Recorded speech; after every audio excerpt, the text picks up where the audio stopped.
Buenos días, bienvenidas y bienvenidos a este nuevo ciclo de webinars que va a estar enfocado en los empleos verdes y la economía circular. A lo largo de estos 4 miércoles vamos a compartir experiencias, convocatorias de interés, normativa en relación a este ámbito. Y la sesión de hoy va a estar enfocada a conocer la normativa en el nuevo contexto político europeo en relación a la economía circular, ¿no? Y las claves para las empresas. Para ello contamos con Íñigo Aizpuru, de la empresa de gestión medioambiental de Gobierno Vasco, de IOBE. Íñigo, muchas gracias por participar y cuando quieras. Bueno, buenos días, Elizabeth. Muchas gracias a Garapen por invitarnos a estar aquí. Voy a compartir pantalla, a ver si tenemos suerte, lo vemos. Estamos viendo la que no es. Ahora sí, ¿verdad? Sí, perfecto. Muy bien, pues como decía Elizabeth, voy a hablar un poco de cuáles son, desde nuestro punto de vista, desde el punto de vista de IUE, las claves para la industria en economía circular para el año 2026. No solo normativas, sino también normativas y otra serie de drivers o factores motivantes que mueven a las empresas a la acción. Empiezo por presentarme, soy Íñigo Aizpuru, soy técnico de economía circular en IOBE desde hace 7 años y medio y he estado otros 12 años trabajando en consultoría en sostenibilidad ambiental. Trabajo en IOBE, que es la Agencia Vasca de Medio Ambiente, ¿vale? Realmente la Sociedad Pública de Gestión Ambiental de Gobierno Vasco, pero ese es el nombre largo, ¿no? Lo que buscamos o nuestra misión es mejorar el medio ambiente, pero siempre con un enfoque de competitividad, de cómo utilizamos el medio ambiente para mejorar la competitividad del sector industrial de nuestras empresas. En la presentación de hoy la he separado en tres partes, una que habla del contexto mundial, un poco por ponernos en situación, muy rápido. Luego vamos a hablar de ese cambio de From Green to Clean, cómo pasamos de ese enfoque del Pacto Verde al Pacto Industrial Limpio, y luego ya nos vamos a centrar en las 10 claves en economía circular que desde IOBE hemos identificado que son especialmente relevantes para este año. Eh, yo podría hablar de esto durante mucho tiempo, así que sacadme tarjeta amarilla cuando quede poco tiempo para que lo haga más rápido, ¿vale? En cuanto al contexto mundial, bueno, pues hemos sobrepasado 11 límites planetarios en 2025.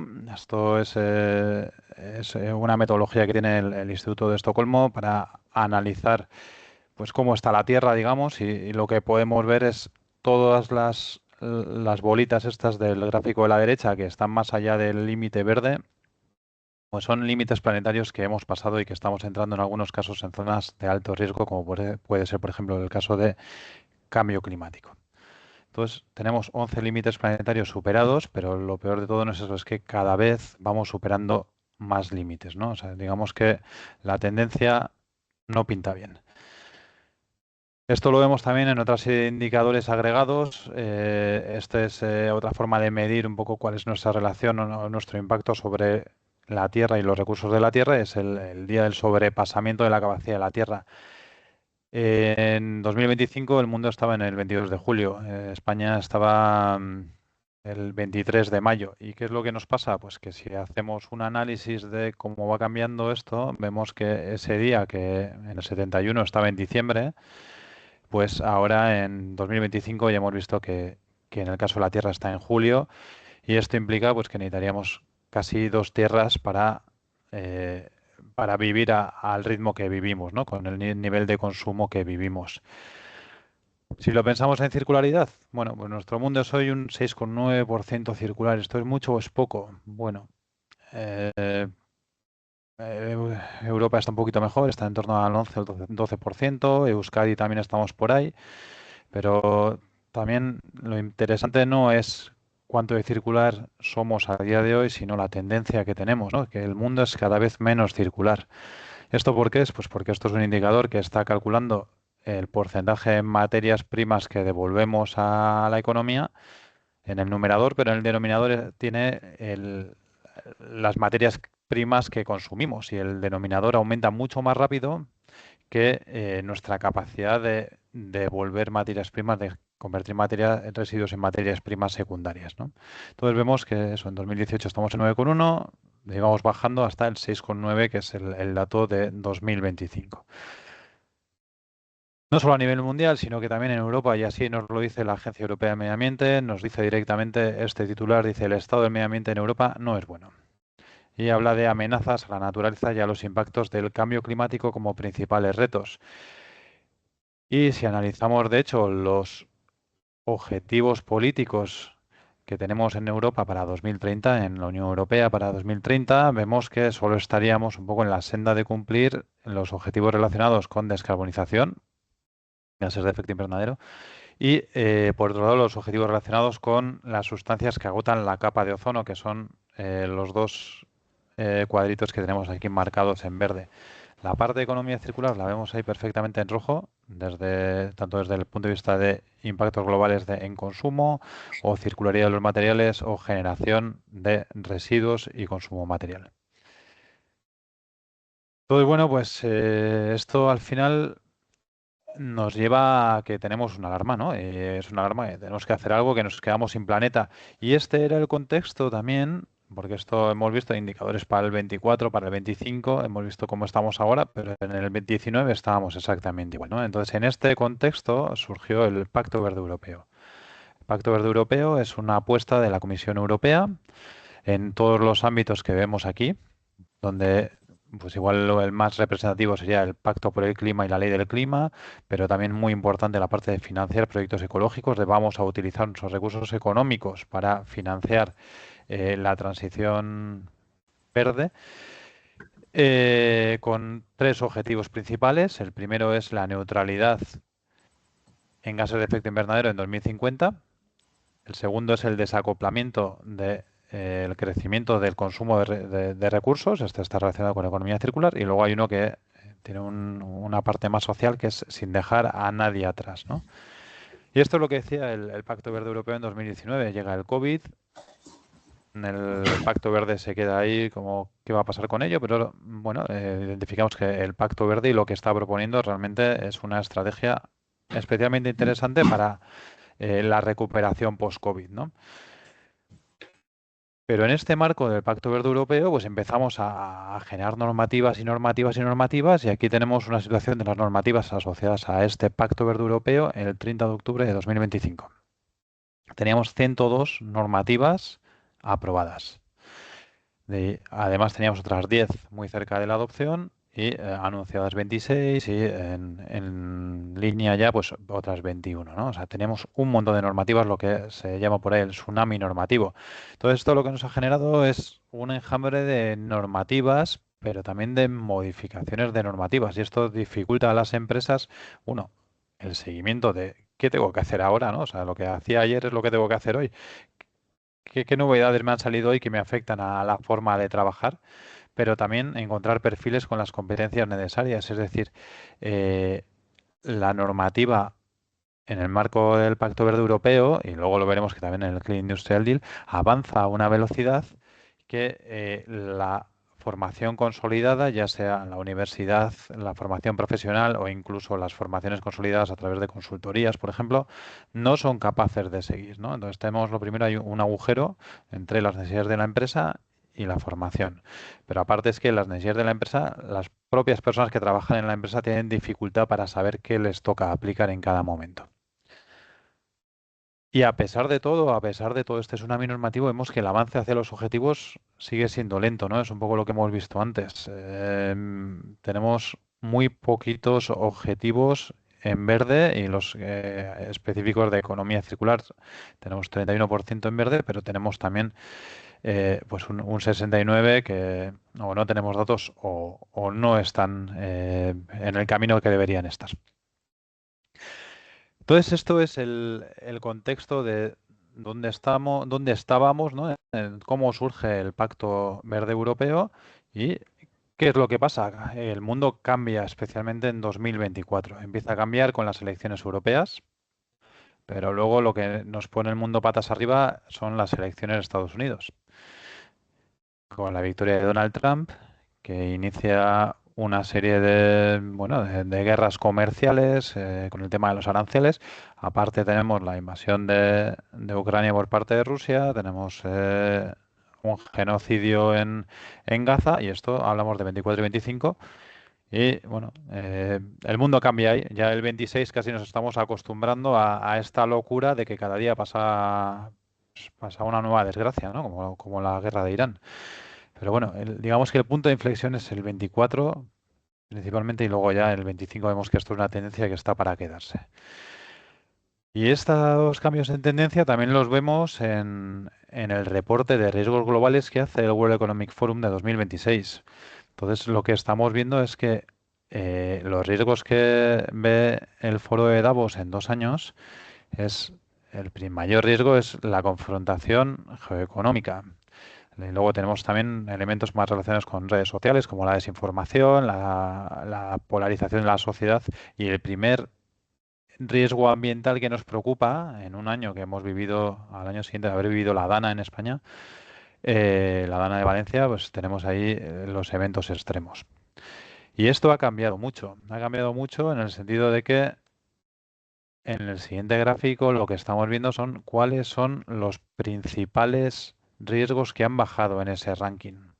Lo vemos a la derecha, así como ha subido totalmente los riesgos geoeconómicos o de confrontación geoeconómica, han bajado totalmente los riesgos ambientales. Los riesgos ambientales, bueno, pues no son prioritarios cuando nos enfrentamos a otros riesgos eh, normalmente a un plazo más corto, ¿no? Entonces ahí ha bajado en la parte de la contaminación, que baja del número 3 al número 9, el colapso de la biodiversidad y de los ecosistemas, que baja del 5 al 26. Los cambios críticos normalmente asociados al cambio climático, que baja del 7 al 24. Bueno, esto lo vemos que todo es un problema un poco a más largo plazo, ¿no? Y entonces en este nuevo contexto las palabras de moda son dos: competitividad e independencia. Y nuestras señales de alarma se mantienen, pero cambian en cuanto a cuál es nuestra alarma, ¿no? En la alarma en Europa al menos. Y es que tenemos que hacer algo porque nos quedamos sin bienestar, nos quedamos sin competitividad, nos quedamos sin mercado. Entonces la Unión Europea necesita cambios y prioridades claras. Y en este sentido, en 2024, en 2024 salen dos informes, uno es el de Enrico Letta y el otro es el de Mario Draghi, que hablan de hacia dónde debería evolucionar la Comisión Europea para ser más competitiva. Vamos a profundizar un poquito más en el de Mario Draghi, pero habla de necesidad de inversión y lo bueno es que habla de un impulso inversor para una transformación sostenible, habla de innovación, habla de industria y lo relaciona con cómo la descarbonización nos va a ayudar a mejorar la competitividad industrial y esto lo estamos viendo ahora mismo con el cierre del estrecho de Hormuz, pues nuestra dependencia de los recursos fósiles por lo menos en la producción de electricidad, es menor gracias a que hemos ido desarrollando estrategias de energías renovables. Número 4, la autosuficiencia de recursos estratégicos. Y aquí, bueno, pues es algo en lo que tenemos que seguir trabajando. Tenemos materias primas, materiales críticos, pero bueno, estamos viendo el estrecho de Hormuz nos va a afectar a toda la cadena alimentaria porque el metano que salía de allí pues se utiliza para hacer fertilizantes. Entonces eso es un recurso estratégico que no tenemos, pero que lo necesitamos para comer, para una necesidad básica. Y el quinto punto del que hablaba Mario Draghi habla de resiliencia. Resiliencia ante desastres naturales y crisis climáticas. Lo bueno es que está vinculando todo el rato la competitividad con elementos de sostenibilidad y de transición verde. A partir de estos dos documentos, en 2025, en febrero del 25, bueno, el 29 de enero concretamente, la Comisión Europea lanza esta comunicación que es la brújula de competitividad. Y lo que marca es hacia dónde va a ir la Comisión Europea, pero para mejorar la competitividad, pero también remarca manteniendo nuestra trayectoria hacia la neutralidad climática. Aquí está un poco las claves de esa brújula de competitividad: mercado único, simplificación, cierre de la brecha de innovación, esto ya lo veíamos también lo que decía Mario Draghi, descarbonización y competitividad, la parte de financiación, esto venía del Pacto Verde Europeo ya, reducción de las dependencias excesivas y mayor seguridad, y aquí estamos hablando, entre otras cosas, de materias primas y materias primas críticas, coordinación y capacidades y empleos de calidad para conseguir todo esto. De esta brújula de competitividad, lo que sale es el Clean Industrial Deal. El Clean Industrial Deal sustituye al Pacto Verde Europeo. Entonces, bueno, lo que nos damos cuenta es que la descarbonización y la economía circular pueden mejorar la competitividad. La economía circular nos va a ayudar mucho con esa parte de suministro estratégico, de resiliencia y de seguridad. Menos que la descarbonización también, como lo estamos viendo en la parte energética. En este marco del Clean Industrial Deal, pues la Comisión Europea decide revisar ese tsunami normativo con 4 principios. El principio de unidad, de simplificación administrativa, de tecnología Made in Europa. Vamos a fortalecer lo nuestro. Un poco es un concepto muy parecido proteccionista, parecido a los aranceles, y que ahora mismo puede que nos dé algún problema con China. Y seguridad y autosuficiencia. Esto, nosotros lo que hemos hecho ha sido convertirlo en lo que hemos identificado como las 10 claves en economía circular. Tenemos una iniciativa en IOBE, en Gobierno Vasco, que es el Basque Cohesion Center. Aquí trabajamos con 19 muy grandes empresas vascas. Pues aquí tenemos, por ejemplo, a Iberdrola, tenemos a CAF, tenemos a CIE Automotive, tenemos a Eroski, tenemos a Kutxabank, tenemos a Laboral Kutxa.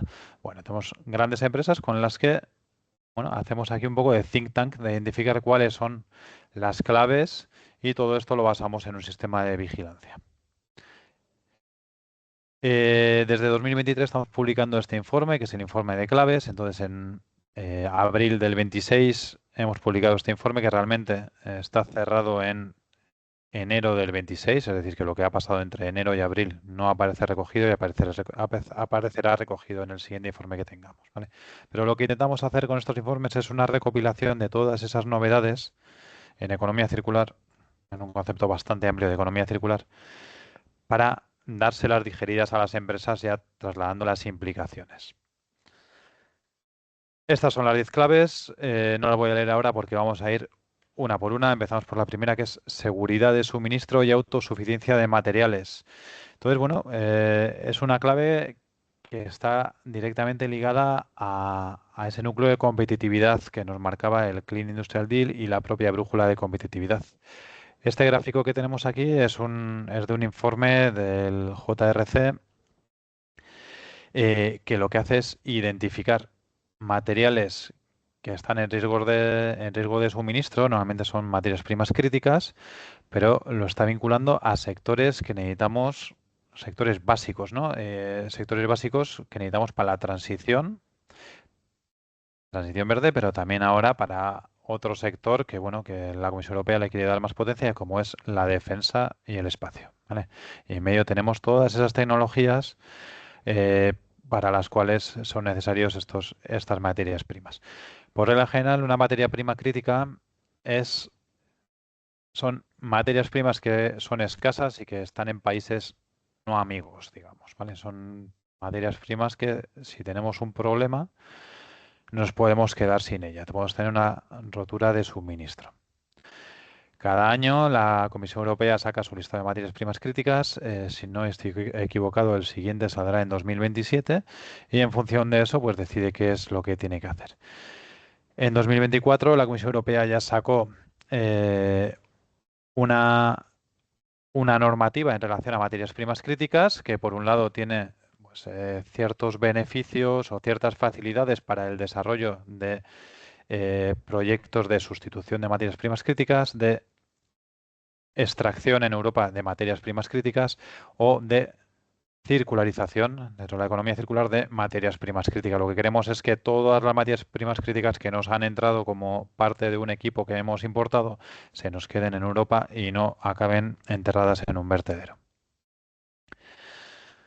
Vamos a pasar a la segunda clave y hablamos del impulso de la demanda de productos Made in Europa. Entonces aquí vamos a hablar de el reglamento de aceleración industrial. Tenemos una propuesta de reglamento de aceleración industrial que es del 4 de marzo de 2026, es muy reciente, que tiene como objetivo aumentar el PIB de la manufactura en la Unión Europea, pasando del 20%, perdón, del 14,3% en 2024 al 20% en 2035, en unos sectores muy específicos que identificamos como sectores clave para la Comisión Europea y que aparecen en muchas cadenas de valor: cemento, aluminio, acero y, sobre todo, tecnologías de cero emisiones netas. Que muchas de estas tecnologías, como baterías o placas fotovoltaicas, las hemos visto antes en la relación que teníamos de materias primas críticas. ¿Qué es lo que propone este reglamento? Que por ahora solo tenemos un borrador. Bueno, por un lado vamos a tener un impulso a la contratación pública verde, ¿vale? Contratación pública obligatoria de productos, por un lado, bajos en carbono, para acero, cemento y mortero y aluminio a partir de 2029, pero también para productos con esa etiqueta de Made in Europa. Todavía no tenemos definido ni qué es un producto bajo en carbono, ni qué es un producto Made in Europa, ¿vale? Porque normalmente los productos, pues bueno, muchas veces tienen parte de la cadena de valor o de la cadena de suministro en Europa y parte está fuera, ¿no? Entonces habrá que definir muy bien qué es un producto Made in Europa. Y probablemente, bueno, pues ahora mismo Europa está trabajando esto porque estas decisiones van a tener implicaciones para los diferentes países o los diferentes Estados miembros de la Comisión Europea. También va a establecer la base legal para un esquema etiquetado de productos bajos en carbono, empezando por el acero, y se va a centrar, va a ser un sistema voluntario basado en la intensidad de gases de efecto invernadero. Va a poner una serie de condiciones para las inversiones extranjeras, grandes inversiones extranjeras, en baterías, vehículos, energía solar, fotovoltaica, materias primas, de forma que haya una parte, si hay una inversión extranjera, que se hace aquí una planta de, pues yo qué sé, de placas fotovoltaicas, pues que haya una parte del empleo que sea europeo y que haya una transferencia de know-how también a Europa. Y finalmente se le propone una serie de áreas llamadas áreas de aceleración industrial, donde lo que vamos a tener son facilidades administrativas. Vamos a tener diferentes permisos ya pretramitados, ¿vale? De forma que solo haya que tramitar permisos muy específicos de la industria que se va a ubicar en ese área de aceleración industrial. Y esto es una forma de facilitar la simbiosis industrial.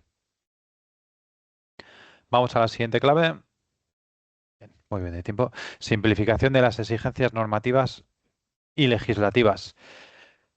Aquí lo que tenemos es el paquete Omnibus. El paquete Omnibus tenemos, bueno, lo que busca la Comisión Europea es simplificación, como hemos visto antes, ¿no? De ese enjambre de normativas, pues lo que quiere ir es al turrón. Y en ese sentido, pues ha sacado diferentes paquetes Omnibus temáticos. En nuestro caso, el más representativo, el que más nos afecta dentro de nuestro ámbito de trabajo en IOBE es el primero, que es el de sostenibilidad. Pero tenemos también paquetes ómnibus de simplificación en inversiones estratégicas, en política agraria común, en relación con empresas medianas, que lo que plantea es una nueva categoría de empresa, y esto es algo interesante entre gran empresa y mediana empresa. Un paquete ómnibus en defensa, en productos químicos, que esto afecta al reglamento REACH, por ejemplo, de clasificación de sustancias preocupantes. Otro paquete ómnibus en temas digitales, un paquete ómnibus en medio ambiente en relación con evaluación ambiental y permisos y responsabilidad ampliada del productor. Y hay otros paquetes ómnibus también que están planificados. Yendo principalmente al paquete ómnibus, que fue el primero que salió, los paquetes ómnibus son propuestas, luego se tienen que trasladar a normativa. Ese de sostenibilidad ya se está trasladando a normativa.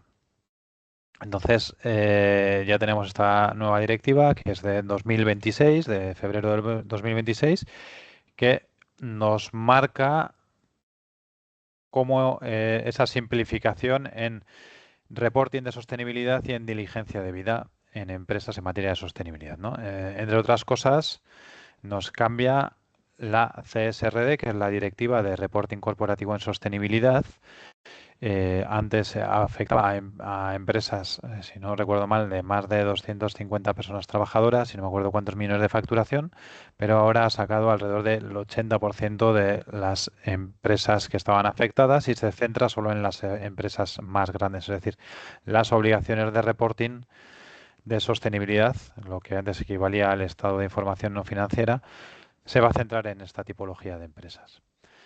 Y tenemos también la CSDDD, que es la Directiva de Diligencia Debida, que antes afectaba, si no recuerdo mal, a empresas de más de 1.000 personas trabajadoras y ahora afecta a muy grandes empresas de más de 5.000 personas trabajadoras y más de 1.500 millones de euros de facturación. Entonces, diligencia de vida está asociado a que una gran empresa es responsable no solo de lo que pasa entre sus puertas, sino también en su cadena de valor, ¿no? Que se cumplan los requisitos mínimos sociales y ambientales. Y de hecho, en la primera formulación que venía en el Pacto Verde de diligencia de vida, pues se planteaba que estas empresas tenían que tener un plan de transición o de descarbonización que cumpliera con el Acuerdo de París de no superar el calentamiento global de más de 1,5 grados. Y ahora, bueno, pues esa parte se ha descafeinado con este ómnibus y eso ha desaparecido. Aunque no obstante, como veremos más tarde, la mayor parte de las grandes empresas o las empresas de este tamaño van a tener objetivos de descarbonización voluntarios que afectan a su cadena de suministro. Eh, En la parte de reporting, en CSRD, lo que hay que hacer es un reporting de acuerdo a unos estándares de reporte que son los ESRS, que son los European Sustainability Reporting Standards, por sus siglas en inglés. Entonces, bueno, pues antes había una serie de data points, un poco de la información o indicadores que hay que reportar, voluntarios y otros que eran obligatorios. Los voluntarios, tras Omnibus, desaparecen y los obligatorios se reducen en un 61%. Todavía estamos esperando que salgan, lo que tenemos es un borrador, pero todavía estamos esperando que salgan los SRS definitivos que se tienen que aprobar en normativa. Y aquí tenemos otra normativa también que salió en 2023 en el Pacto Verde Europeo y desde entonces no ha hecho más que retrasarse. Cada año, esta es una normativa que originalmente a lo que obligaba es a tener una trazabilidad a nivel de finca para una serie de productos, para saber esos productos de dónde salían para evitar la deforestación. Estamos hablando de productos como la madera, como el café, como el cacao o como el caucho, que bueno, pues están en muchas cadenas de valor, ¿no? Eh, Esta regulación, bueno, pues se ha ido demorando cada año, ponía muy nerviosas a las empresas, principalmente a las alimentarias, a las empresas de distribución, y casi cuando llegábamos a diciembre, que tocaba ya implementarla en enero, pues decían, bueno, una demora de un año más, una demora de un año más. Y así hasta ahora, que todavía no ha entrado en vigor, y se está reduciendo y se están simplificando un poco las necesidades que planteaba. Porque se veía que era inviable pues una tableta de chocolate que puede tener cacaos de diferentes lugares, ¿no? Pues se veía que esto era una cosa muy compleja, tener una trazabilidad a nivel de finca. Vale. La cuarta clave es, tenemos una simplificación de las exigencias normativas y legislativas, pero por otro lado hay muchas medidas legales aprobadas en el Pacto Verde Europeo que siguen para adelante. Y principalmente esas medidas van a ser medidas asociadas a producto. Vamos a hablar después del pasaporte digital de producto o de la directiva del reglamento de ecodiseño para productos sostenibles. Pero tenemos otras también, ¿no? Tenemos la gestión de residuos, tenemos la nueva directiva marco de residuos, tenemos la directiva de envases con unos requisitos muy específicos para envases para 2030, que esto hace también que todo el sector alimentario y toda la parte de distribución esté mirando muy bien la reciclabilidad y los diferentes parámetros de sus envases para asegurar que van a cumplir en 2030. Tenemos la ley de desperdicio alimentario y vamos a tener otras que vamos a ver también más en detalle como empoderamiento de las personas para la transición ecológica. o la Directiva de Emisiones Industriales, que sustituye a la antigua IPPC. Vale. La quinta clave es: no todos los drivers que movilizan a las pymes a la acción o a las empresas a la acción son normativos. También tenemos voluntarios. ¿Vale? Tenemos drivers voluntarios. Y entre esos drivers voluntarios tenemos uno importantísimo. Esto sí que está relacionado con la normativa, pero bueno, nos afecta a eh, cómo las pymes pueden reportar su información y qué información máxima puede pedirle una gran empresa a una pyme en materia de sostenibilidad corporativa. Entonces, esto es el estándar voluntario para pymes, que se conoce como el VSME. Es un estándar que nace para pequeñas y medianas empresas. Nace cuando CSRD aplicaba a empresas, a todas las grandes empresas y no solo a las que eran para más de 1000, y entonces ahora se ha generado un agujero, ¿no? Entre, bueno, pues este enfoque que era para pymes, ¿no? Y esas empresas que no llegan a 1000 trabajadores, pero que sí son grandes empresas. Pero bueno, es un estándar que lo que establece es, eh, bueno, qué se debería reportar, qué debería reportar una pyme en materia de sostenibilidad. Es decir, si una pyme quiere hacer un reporting de sostenibilidad corporativa, lo equivalente a un estado de información o financiera, qué debería reportar y cómo. Tiene dos niveles, tiene un módulo básico y vemos que tiene una pata medioambiental que es la más larga, una pata social y una pata de gobernanza, un poco lo que conocemos por ESG, pero también tiene un módulo avanzado, un módulo completo que va más allá. ¿Vale? Y dentro de ese módulo completo ya empezamos a tener indicadores que son un poquito más complejos, como las emisiones de gases de efecto invernadero con alcance 3. Tenemos objetivos de reducción de gases de efecto invernadero y planes de transición climática. Y tenemos también riesgos climáticos, tanto riesgos climáticos de transición como riesgos climáticos físicos en la parte medioambiental.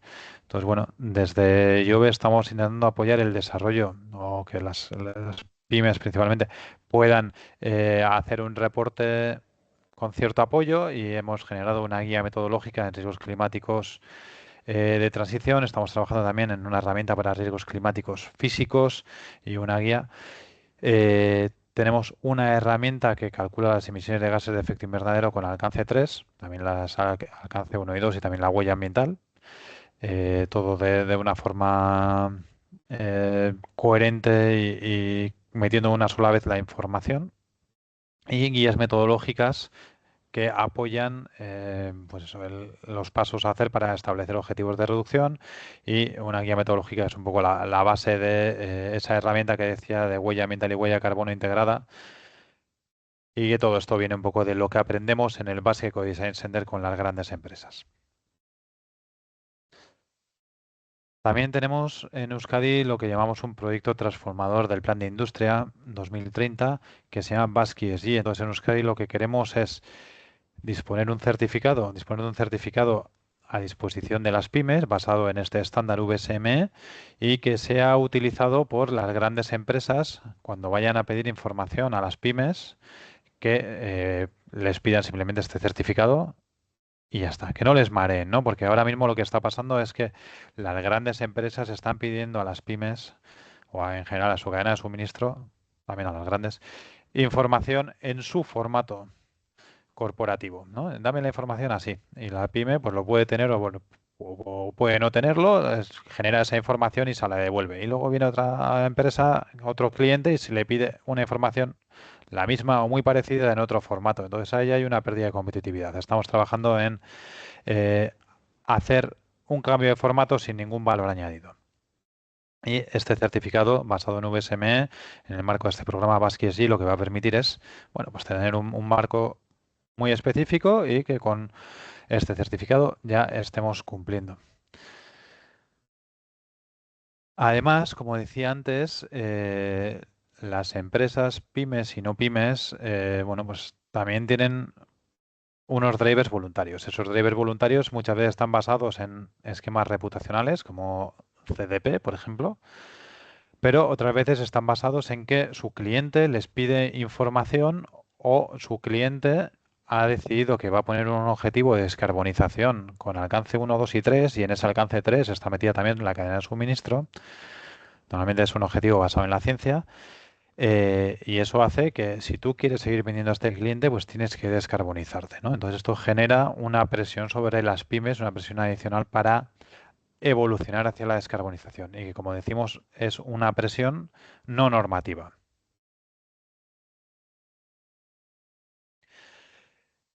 En relación con esto, con la información que ahora mismo las grandes empresas están pidiendo a su cadena de suministro en diferentes esquemas, pues esquemas como Aquiles o como EcoVadis, o como NQC, bueno, pues tenemos también una nueva regulación que establece cómo se puede pedir esa información y cuál es la información máxima que se puede pedir, que otra vez nos remite a el VSME, ¿vale? Entonces, bueno, pues esto va a poner un poquito de orden también y va a facilitar la gestión de la información ambiental a lo largo de la cadena de valor.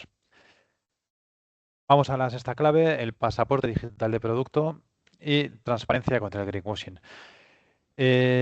Aquí lo que tenemos es el reglamento de ecodiseño para los productos sostenibles, ¿no?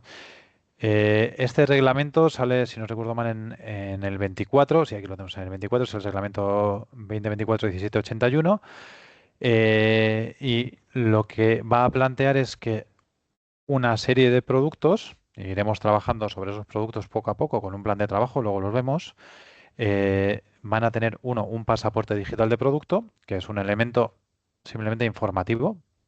Bueno, yo te cuento cómo es el perfil ambiental de mi producto, el desempeño ambiental de mi producto, pero también va a haber requisitos o puede haber requisitos de desempeño ambiental mínimo que ese producto tiene que cumplir. Esto no es nuevo, esto es la directiva de ecodiseño, ya la teníamos desde hace tiempo, aplicaba principalmente a equipos relacionados con la energía, pues como una lavadora que ya establecía pues una serie de variables que cualquier lavadora como mínimo tenía que los mínimos que tenía que cubrir, ¿no? Solo que ahora esta nueva regulación lo lleva no solo a productos relacionados con la energía y no solo a productos finales, sino que también a productos intermedios. Y de hecho, el hierro y el acero y aluminio van a ser los primeros productos en tener, o de los primeros productos en tener un pasaporte digital de producto. En relación con esto también vamos a tener reglamentos muy específicos como el reglamento de productos de construcción o el reglamento de baterías, que van por el mismo sentido. Un pasaporte digital de producto es un elemento de transparencia y normalmente unos elementos mínimos de ecodiseño. El pasaporte digital de producto, vamos a pensar que a partir de cuando entre en vigor, pues vamos a tener vamos a pensar en un QR, por ejemplo, y que yendo a ese QR, pues tendremos esta información, ¿no? Información sobre la cadena de custodia, información sobre cumplimiento de estándares sociales, sobre composición material, sobre documentos técnicos y también información ambiental.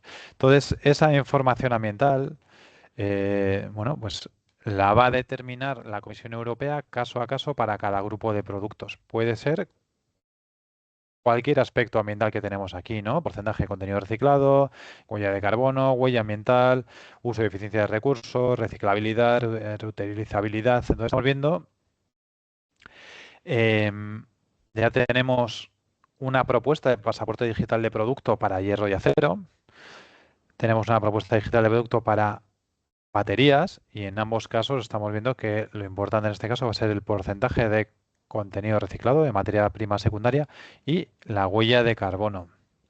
Esto no es una tontería, quiero decir que hay una diferencia entre trabajar con huella de carbono o con huella ambiental, en el sentido de que, bueno, pues en Europa cada país estará apostando por lo suyo. Huella de carbono obviamente le va a interesar a cualquier país que tenga una apuesta por lo nuclear, por ejemplo a Francia, porque en huella de carbono va a salir bien, mientras que en huella ambiental, pues esa nuclear le va a penalizar, ¿no? Entonces, bueno, pues esto entendamos que esos pequeños matices van a ser importantes.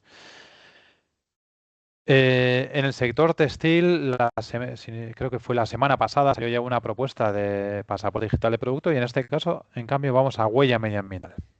¿vale?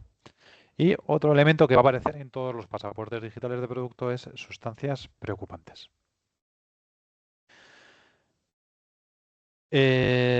Tenemos el reglamento, que es el marco legislativo, pero ahora para cada uno de los productos lo que tiene que salir es un acto delegado.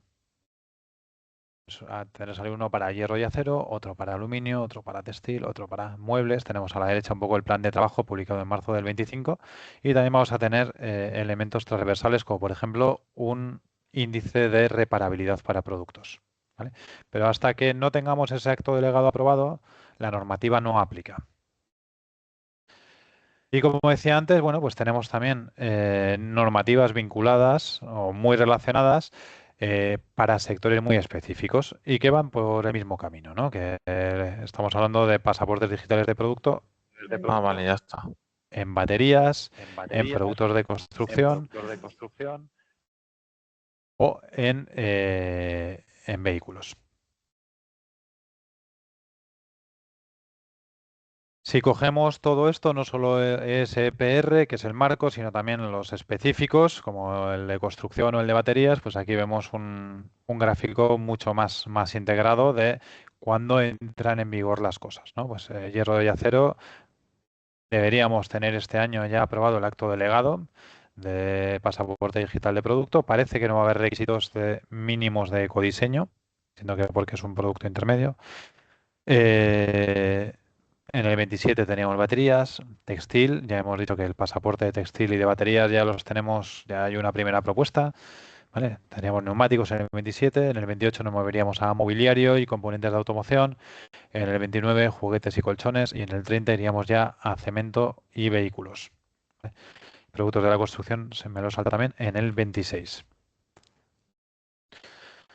Y además de esto, desde el punto de vista de esto es casi desde la oferta, pero podemos trabajar también desde la demanda, ¿no? Aquí tenemos una directiva de 2024, que es la directiva para empoderar a las personas consumidoras para la transición verde, que se tiene que transponer en España este año con la Ley de Consumo Sostenible y tiene que estar en vigor desde, si no recuerdo mal, desde septiembre de 2026. Es decir, estamos esperando esa Ley de Consumo Sostenible como agua de mayo, nos tiene que tocar ya en cualquier momento.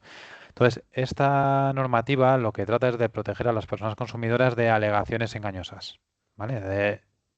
Regula un poco qué alegaciones se pueden decir sin llevar a equívoco a la persona consumidora. Y aquí, bueno, pues hay casos muy claros, pues cosas que no se pueden decir, pues esto es bio si no tenemos una base o no es eco si no tenemos una base. Pero luego vamos a tener también zonas grises que tendremos que ir viendo dónde aplica y dónde no aplica, y esto va a ser muy relevante para las empresas, como por ejemplo el hecho de que en una caja de leche aparezca un baserri, aparezca un caserío con la vaca, cuando realmente esa vaca está estabulada. Esto es greenwashing, ¿no? Hay muchas zonas grises. Vamos a avanzar a la séptima clave, ya voy acabando. Que es Europa hacia un mercado único de materiales secundarios. Esperamos para 2026 un reglamento de economía circular que lo anunció el año pasado von der Leyen. Y entonces este reglamento de economía circular lo que plantea es, bueno, lo que quiere es mejorar, aumentar la demanda de materias primas secundarias en el mercado, pero en un mercado único. Ahora mismo lo que está pasando es que ese concepto de fin de condición de residuo que necesitamos para convertir un residuo en una materia prima secundaria no está armonizado en Europa, ¿vale? Entonces tenemos un mercado fraccionado, no tenemos un mercado único de materias primas secundarias. Eh, y esto permitiría esa libre circulación de productos y materias primas secundarias. Como herramienta, igual que hemos visto antes con el Reglamento de Aceleración Industrial, que hablaba de compra pública obligatoria y hablaba de Made in Europa y hablaba de materiales bajos en carbono, esperamos que haya algo equivalente, pero para materia prima secundaria. Es decir, pues igual compra de, no lo sé, de edificios o de hormigón o de áridos de construcción, que cuando lo compremos desde la parte pública, pues haya un porcentaje específico porcentaje mínimo que obligatoriamente tenga que ser de carácter secundario. En cualquier caso, todavía no tenemos ningún borrador de esto, simplemente tenemos el estudio de impacto que empezó a hacer la Comisión Europea. Vamos a la octava clave, que es acero y metales. Esto es un sector estratégico porque para la Comisión Europea considera que esto está en la base de todas las cadenas de valor, especialmente relevantes para Europa, y por ello lo que sacó el año pasado fue el Plan Europeo para Acero y Metales. Entonces, bueno, lo que busca esto es cubrir la oferta y demanda otra vez con materia prima de la materia prima secundaria, ¿no? Lo que buscamos es que la chatarra se nos quede en Europa, que no tengamos que traer hierro virgen, eh, que nuestra chatarra no se vaya fuera y que podamos proteger las capacidades industriales. Y este primer foco, este foco de la Comisión Europea en acero y metal lo vemos en todo, lo hemos visto en el pasaporte digital de producto, en la SPR, lo hemos visto en absolutamente todo, ¿no? En el reglamento de aceleración industrial y cómo vamos a poder tener esa etiqueta de intensidad energética o intensidad de carbono, lo primero para el sector metal. Avanzamos, bueno. También hay zanahorias, ¿no? No son todo palos, y entonces entre esas zanahorias tenemos oportunidades de financiación desde Europa, pero también tenemos, al menos en Euskadi, condiciones fiscales orientadas a favorecer la transición verde. Tenemos el listado vasco de tecnologías limpias, donde lo que tenemos es un listado de más de 100 tecnologías que cuando una empresa invierta en una de estas tecnologías y la implante, pues tendrá un 35% de deducción en su impuesto de sociedades.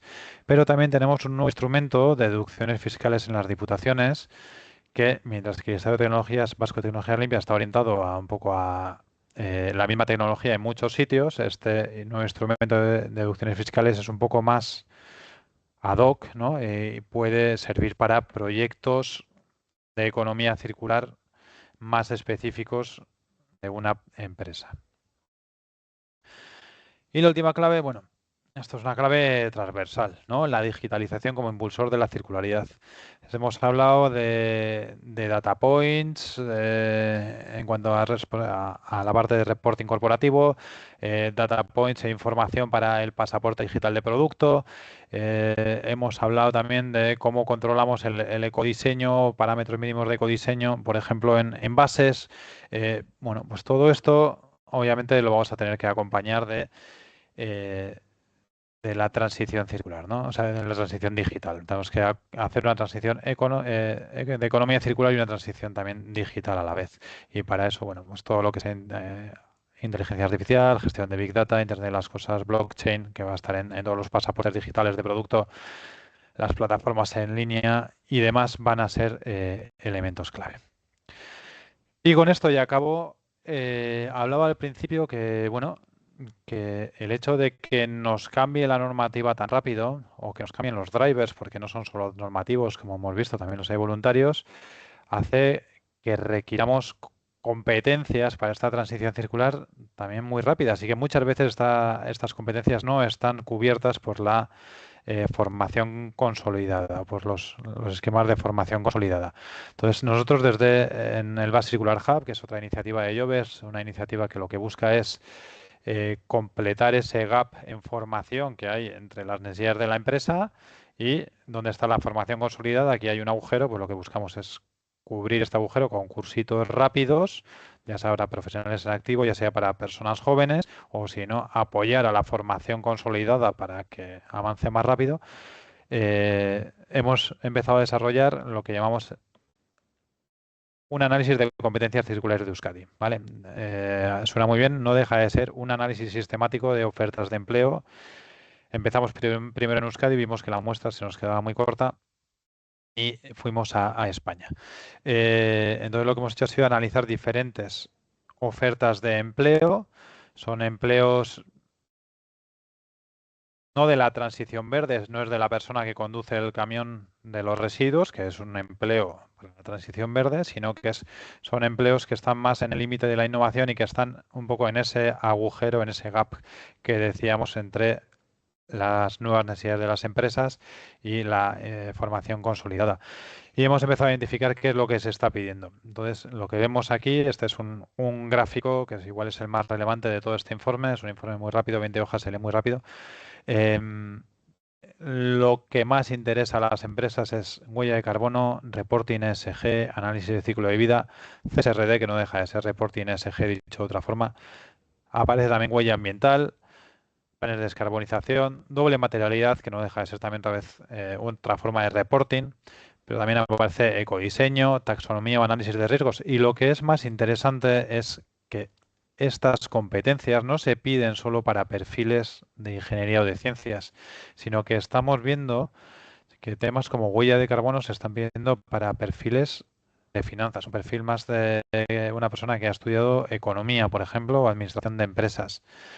Eso no lo esperaríamos pues en taxonomía, no lo esperaríamos en NFRD, que es un poco de la parte de reporting para entidades financieras, pero bueno, vemos que aparece o reporting ESG también, que igual no lo esperamos más en alguien de ciencias, lo vemos en otro tipo de perfiles. Y al contrario, estamos viendo que cosas que esperaríamos para un perfil más de económicas, como NFRD o taxonomía, se lo están viendo también a perfiles más de ingeniería o de ciencias. Entonces, bueno,